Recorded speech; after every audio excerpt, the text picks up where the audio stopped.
Fais de l'Éternel tes délices. Il te donnera ce que ton cœur désire. Recommande ton sort à l'Éternel. Mets ta confiance en lui. Bonsoir chers téléspectateurs de la radio et télévision d'État Santé. Nous sommes encore ce soir sur le plateau en compagnie du prophète Adatara. Je vous rappelle, spiritualiste de renom, grand voyant et éveilleur des consciences qui nous vient de la fraternité universelle pour la conscience du Christ. Ce soir, nous allons encore décortiquer un sujet très intéressant. Il s'agit du pouvoir de l'eau. De quelle eau allons-nous parler exactement au cours de cette émission? Très rapidement, nous allons laisser la parole à notre invité. Bonsoir prophète.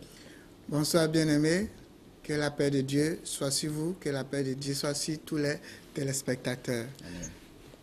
Avant de commencer l'émission, je demanderai à tous les auditeurs, tous les téléspectateurs de déposer devant les postes récepteurs une bouteille d'eau ou un verre d'eau. Tout au long de cette émission, les énergies christiques vont descendre dans cette eau. Ceux qui sont malades, surtout que nous sommes en fin d'année, ceux qui veulent se protéger, les énergies, l'onction de Dieu va descendre dans cette eau. Vous allez vous protéger contre les pratiques de la sorcellerie, contre la magie noire, contre le charlatanisme, contre les mauvais œils et contre toute pratique de nuisance à travers cette eau. Car Jésus, c'est le même Jésus d'hier, aujourd'hui et éternellement. Lorsque le centenier vint vers lui, il a dit, Maître, mon serviteur est malade, guéri. Jésus a dit, j'irai, je le guérirai. Il a dit, non, reste ici.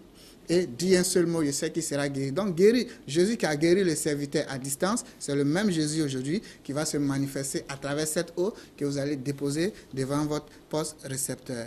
Bien-aimés dans la paix, nous sommes là ce matin pour parler de Dieu, pour parler d'une autre facette de Dieu. Ce soir, on va parler de l'eau. De quelle eau il s'agit? C'est la même eau que vous connaissez.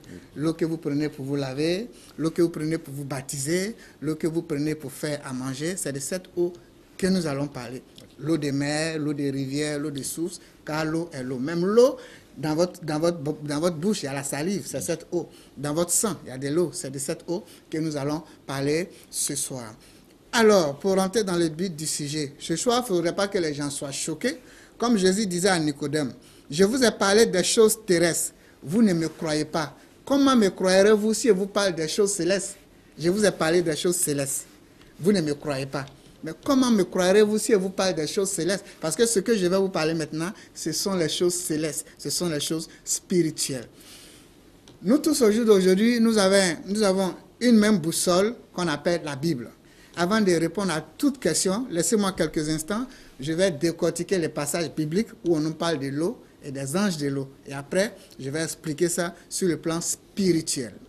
Merci. Alors, quand vous allez prendre dans la Bible, dans le livre de Hébreux 1, verset 14, la Bible nous dit que les anges sont des esprits administrateurs envoyés par Dieu pour servir en sa faveur pour ceux qui hériteront du royaume des cieux. Parce que quand on parle de l'eau, on parle des anges. On parle des anges de l'eau. Donc c'est ces anges-là qui ont les vertus sur l'eau. Et ces vertus-là, l'homme utilise ça. Donc quand on parle d'eau, on parle de l'ange de l'eau.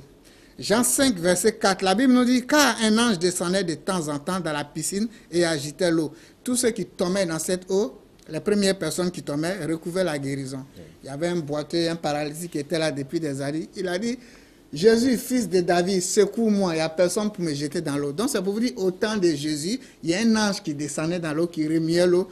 Tous ceux qui tombaient dans l'eau étaient guéris. Jésus a trouvé cette pratique, il ne l'a pas condamné. Parce qu'il sait que ce n'est pas mauvais. Alors, vous allez prendre dans le livre de Matthieu 17 au verset 27.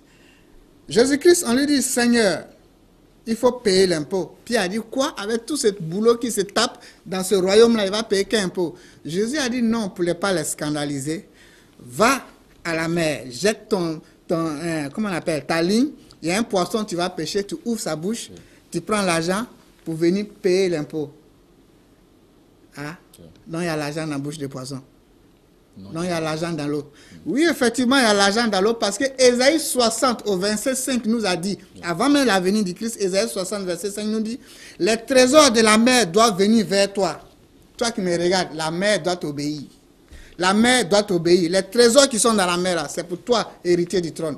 Jésus, sachant qu'il y a un pouvoir là-bas, il a dit à Pierre, va, tu jettes la maison, puisque Ésaïe avait prophétisé que tout ce qui est dans la mer comme richesse nous appartient quand nous sommes les fils du royaume.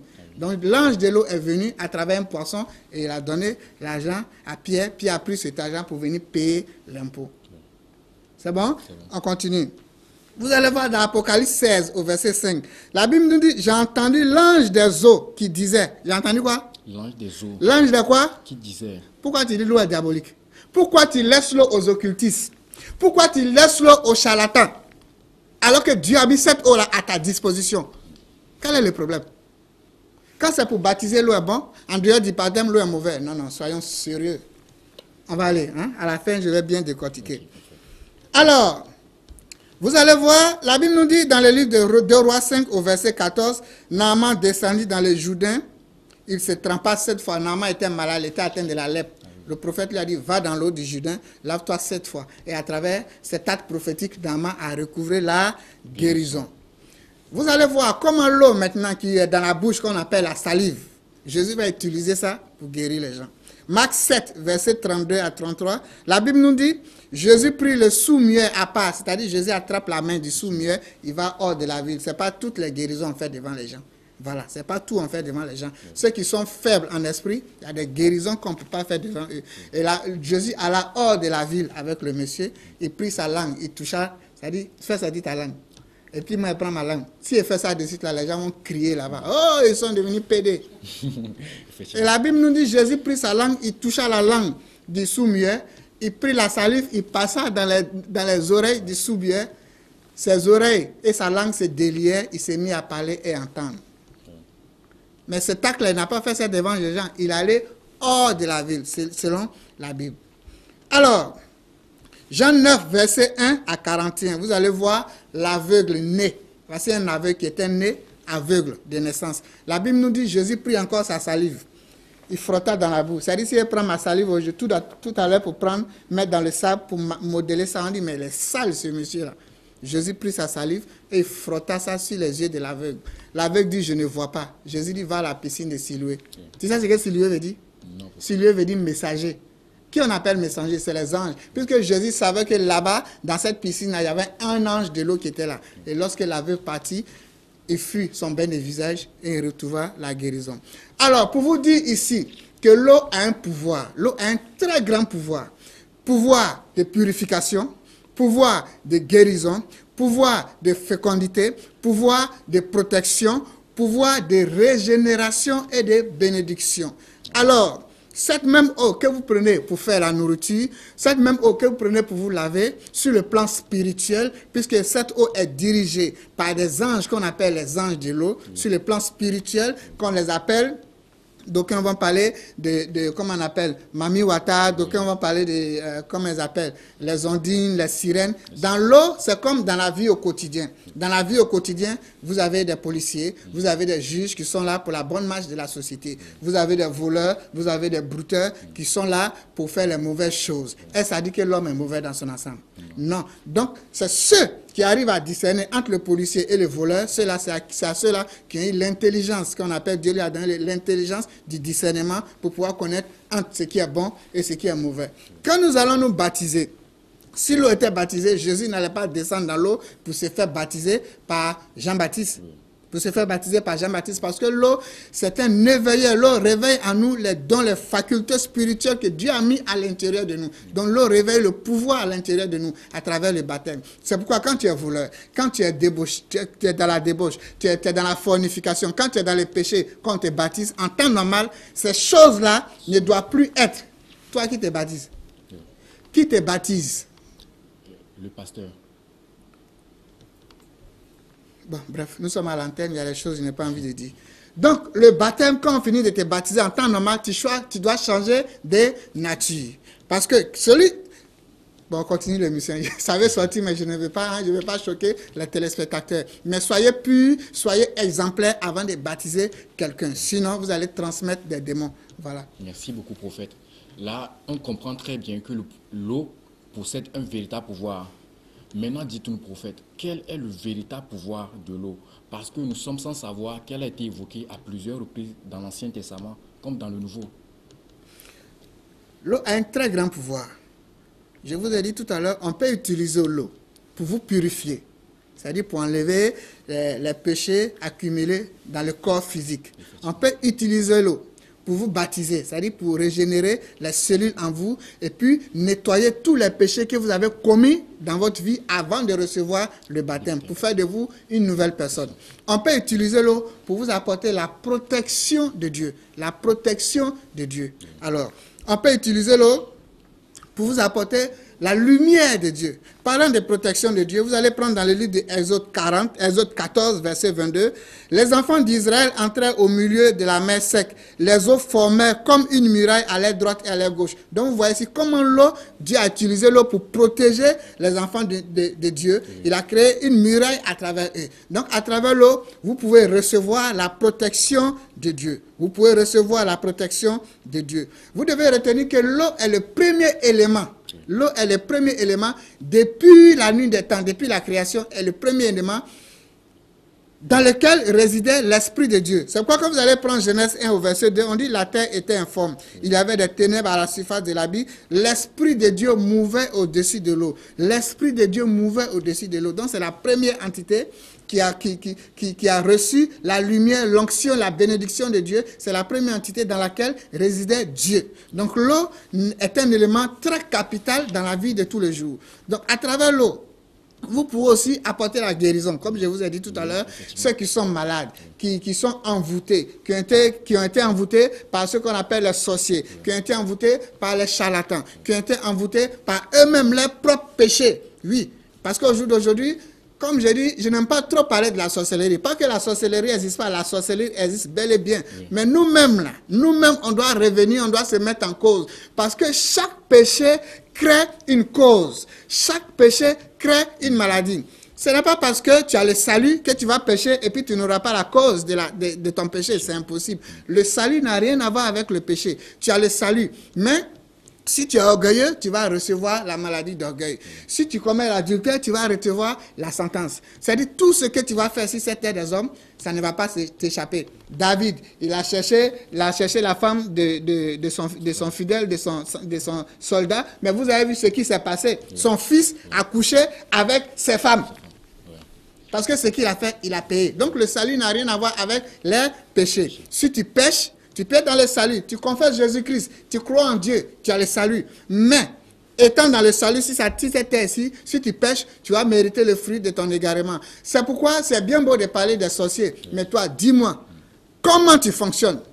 Est-ce que tu n'es pas dans le péché? Parce que la Bible nous dit, celui qui pêche, il attirera sur lui les iniquités. Celui qui pêche, il va attirer sur lui la pauvreté. Celui qui pêche, il va attirer sur lui la maladie. Mais toi, tu pêches et puis tu penses que la maladie va s'éloigner de toi? Je ne crois pas. Tu pêches, tu penses que la pauvreté va s'éloigner de toi? Je ne crois pas. Tu pêches, tu penses que la misère va s'éloigner de toi? Non, je ne crois pas. C'est toi-même, à travers tes péchés, tu permets aux sorciers d'avoir accès à ta vie. Parce que tu ouvres la porte aux sorciers. Alors, sois intègre comme Job. Tu verras que à travers la prière avec l'eau, à travers ton baptême, tu vas retrouver ce que tu avais perdu. Donc, on utilise l'eau pour nous purifier, pour nous régénérer, pour nous guérir. Le sorcier t'a attaqué, tu n'arrives pas à trouver gain de cause.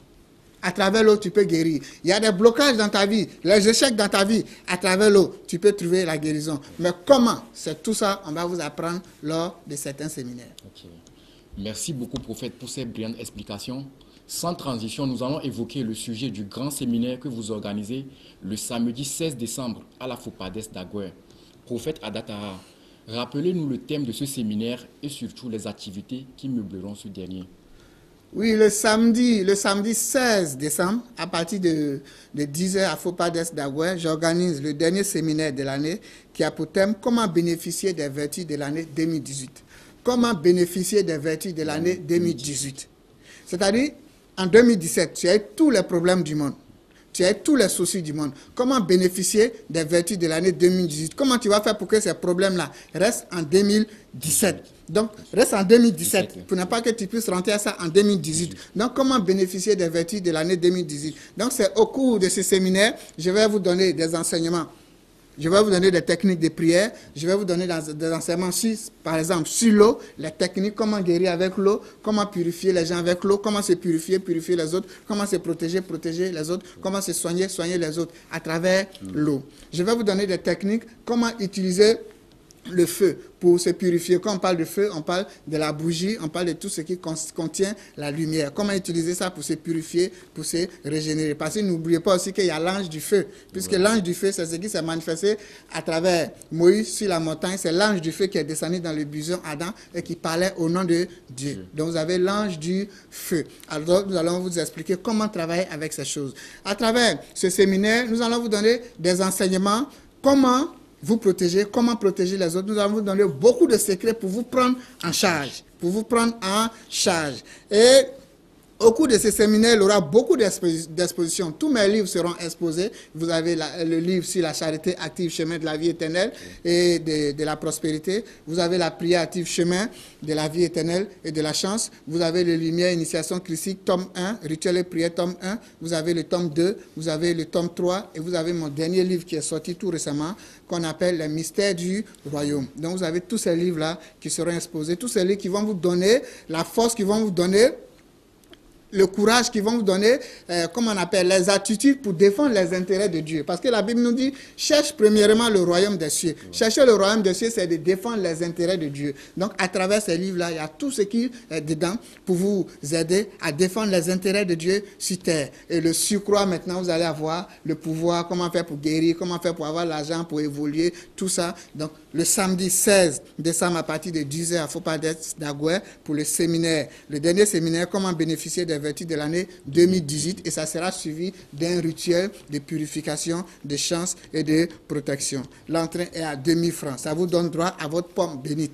La pomme bénite, c'est une pomme sanctifiée, c'est une pomme purifiée, c'est une pomme à pouvoir. La pomme elle-même, le fruit de la pomme elle-même, a des pouvoirs. Vous allez voir que Salomon a expliqué les plantes. Dieu nous a donné les plantes. Dieu a mis les... Excusez-moi, mais tout ce que Dieu a créé sur la terre est bon pour l'homme. Tout ce que Dieu a créé sur la terre est bon pour l'homme. Dieu a dit, vous devez dominer sur les poissons de la mer. Vous devez dominer sur tout ce qui mue sur la surface de la terre. Dieu nous a donné toutes ces choses-là. Donc pourquoi laisser ça à d'autres personnes alors que nous qui sommes les héritiers du trône, ces choses-là, nous ne foulons au pied. Je dis non. La pomme, vous avez entendu, c'est le premier fruit dont il s'agissait dans le jardin d'Éden. On parle beaucoup de la pomme, mais il y a un mystère derrière la pomme. Donc ce mystère de la pomme-là, je vais vous expliquer ça le samedi 16. Mais ceux qui vont rentrer, ils auront droit à cette pomme-là gratuitement. Ceux qui vont rentrer auront droit à cette pomme-là gratuitement. En dehors des séances, de façon ordinaire, c'est-à-dire quand vous venez nous voir au sanctuaire, cette pomme-là n'est pas accessible. On la vend uniquement lorsqu'il y a des croisades, ou bien on la donne uniquement lorsqu'il y a des croisades, ou bien il y a des séminaires. Donc le samedi 16 décembre, à partir de 10h à Fopades d'Agoué, l'entrée à 2000 francs, ça vous donne droit à votre pomme de bénédiction. Il aura aussi l'eau bénite, l'eau diamant. Il aura aussi l'eau diamant. Les gens vont dire, mais l'eau diamant, c'est quoi? L'eau diamant, c'est une eau intelligente, c'est une eau sanctifiée, c'est une eau purifiée. On charge l'eau diamant à travers le diamant. Voilà, on prend le diamant et c'est à travers le diamant on prend pour charger cette eau-là. Puisque le diamant lui-même, c'est une pierre qui a une force. Celui qui a un diamant sur lui, il est protégé de façon... Vous ne pouvez pas imaginer, il y a une force dans le diamant. Donc, tous ceux qui ont le diamant chez eux à la maison, vous prenez votre diamant, vous mettez dans votre main gauche, vous prenez la main droite, vous déposez là-dessus, vous demandez à Dieu de sanctifier, de purifier le diamant et vous faites le Notre Père 7 fois. L'ancien Notre Père, il ne parle pas du nouveau Notre Père qu'ils ont envoyé maintenant. L'ancien Notre Père, que vous tous vous connaissez. Vous faites ce Notre Père-là 7 fois sur votre diamant et vous allez voir, plus ce diamant serait sur vous, le sorcier qui vous attaque, il meurt. Donc voilà, le samedi 16 décembre à partir de 10h à Fopades d'Agoué pour ce séminaire. Merci beaucoup, prophète. Rappelez-nous, s'il vous plaît, les conditions d'accès au séminaire de la Fopadesque et surtout vos contacts. Oui, ceux qui veulent nous joindre, je suis au 90 54 42 61, 90 54 42 61, les numéros sont là sur l'écran, le 96 30 01 75, 96 30 01 75. Ma page Facebook, c'est Adatara officiel. Donc, je demande à tous les auditeurs, ceux qui veulent recevoir les enseignements, mes enseignements, tout, vous allez sur ma page Adatara officiel, vous allez vous abonner. Vous allez vous abonner là-bas. Alors, le message que je tiens à lancer ce matin, le message que je tiens à vous lancer ce matin, c'est un message d'amour, c'est un message de paix. Vous savez, à la fraternité que nous dirigeons, cette fraternité, c'est un mouvement œcuménique. C'est un mouvement qui nous parle du dialogue interreligieux. C'est un mouvement qui nous parle de paix. C'est un mouvement qui nous parle d'amour. Au sein de la fraternité, Nous donnons des enseignements qui vont vous permettre de vivre au quotidien dans l'amour. La Bible nous dit, heureux celui qui fait œuvre de paix. Il s'est appelé enfant de Dieu. Quels sont ceux-là qui font œuvre de paix? C'est ceux-là qui voient Dieu dans chaque être humain. C'est ceux-là qui ne mettent pas des barrières, mais c'est ceux-là qui unissent tout le monde. Regardez Jésus-Christ. Comment Jésus a fait pour avoir le cœur de tous les Juifs à l'époque? Au temps de Jésus-Christ, les Juifs, il y avait plusieurs groupes qu'on appelait à l'époque, plusieurs sectes. Voilà. Parce que ici, quand on parle de secte, les gens voient quelque chose de diabolique. Vous allez prendre dans Actes des Apôtres 24, au verset 5. On dit, voici Saint Paul qui est venu avec la secte des Nazaréens. Saint Paul est là avec la secte des Nazaréens. Quand on dit une secte, c'est quoi? C'est des gens, pour eux, à travers, c'est-à-dire en dehors de leur doctrine, tout le reste est faux. C'est-à-dire, moi, mon église est meilleure. C'est pour moi qui est bon. Ce que l'autre fait là-bas, c'est mauvais. C'est quand il pratique cet enseignement qu'on dit que tu es sectaire. C'est ce qu'on appelle une secte. C'est pourquoi, avec des Apôtres 24, on dit, voici, Saint Paul est venu avec la secte des Nazaréens. Donc, au temps de Jésus, il y avait les Juifs esséniens. Il y avait les Juifs, les scribes. Il y avait les souverains sacrificateurs. Il y avait les zélotes. Il y avait les esséniens. Mais tout cela, c'était des Juifs qui croyaient à un seul Dieu. Et tous, ils vont dans le même temps pour prier. Mais dans les dogmes, dans les pratiques, ils ont des enseignements différents. Vous allez voir, Jean-Baptiste, c'était un essénien. Il s'est laissé baptiser. Jésus s'est laissé baptiser par Jean-Baptiste. Mais Jésus s'est mis au-dessus de tout cela pour donner un enseignement universel. Donc ça fait qu'il n'a pas pris parti pris pour dire non, je suis essénien, je suis scribe, je suis ceci. Non, il s'est mis au-dessus parce que c'est un messager de Dieu. Quand tu dis que tu es un messager de Dieu, tu ne viens pas seulement prêcher ta chapelle, mais tu viens parler au nom de tout le monde. C'est pourquoi ce message que je suis venu donner, comme je dis dans le livre de Hébreux 10, verset 16, la Bible nous dit, voici la nouvelle alliance que je suis venu vous apporter. Selon Jésus, il dit, voici la nouvelle alliance que je suis venu vous apporter. C'est dans votre cœur, dans votre pensée que je mettrai mes lois. Vos iniquités, vos péchés ne seront plus. Nous devons faire un travail intérieur. C'est ce travail-là que Jésus est venu nous apporter. Pour que nous voyions Dieu dans chaque être humain. Jésus a vu Dieu dans chaque être humain à travers toutes ces religions que je vous ai citées à son temps. Il n'a pas pris parti, il s'est mis au-dessus. C'est pourquoi vous allez voir dans la sourate 13 au verset 11.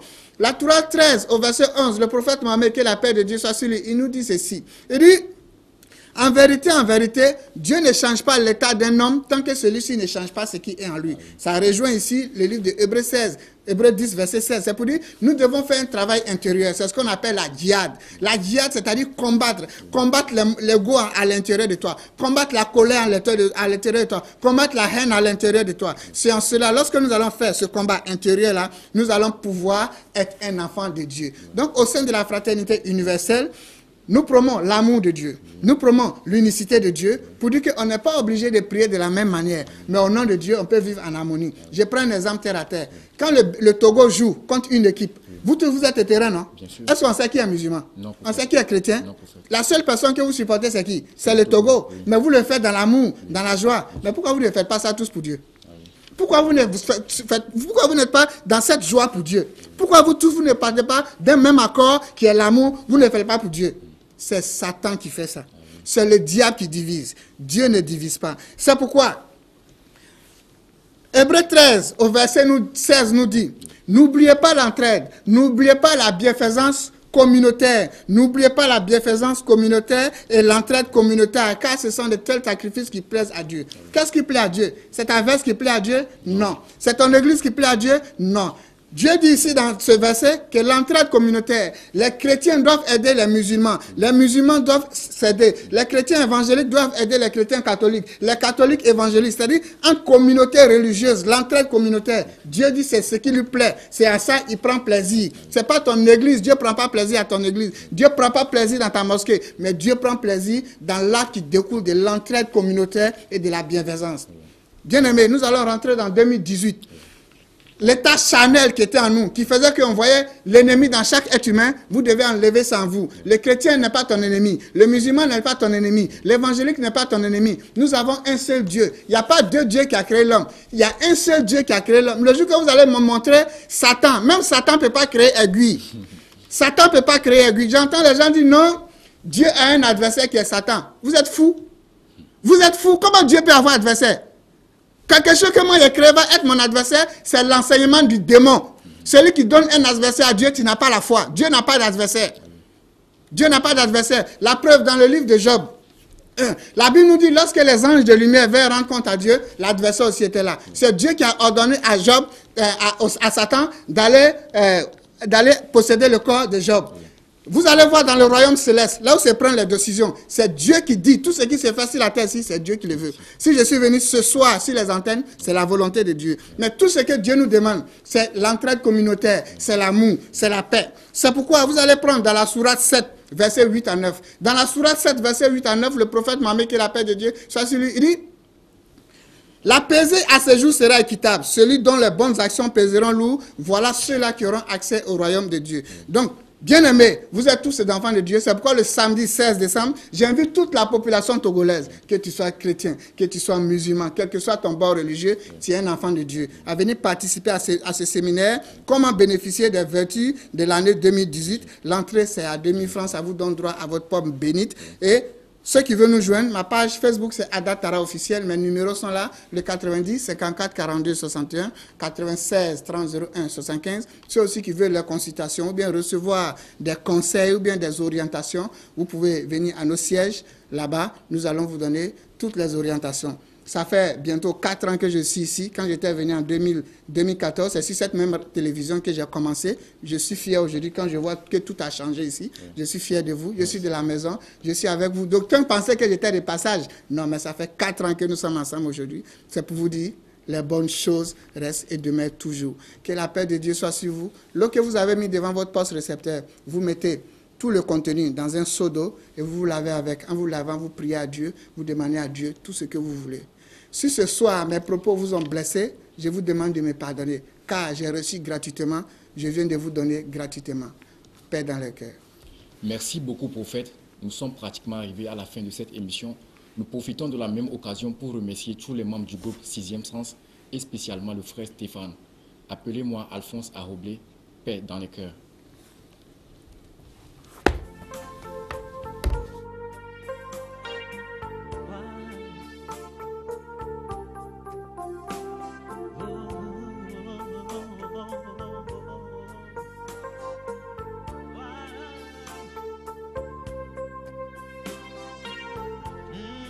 Père de l'Éternel, des délices, il te donnera ce que ton cœur désire. Recommande ton sort à l'Éternel, mets ta confiance en lui.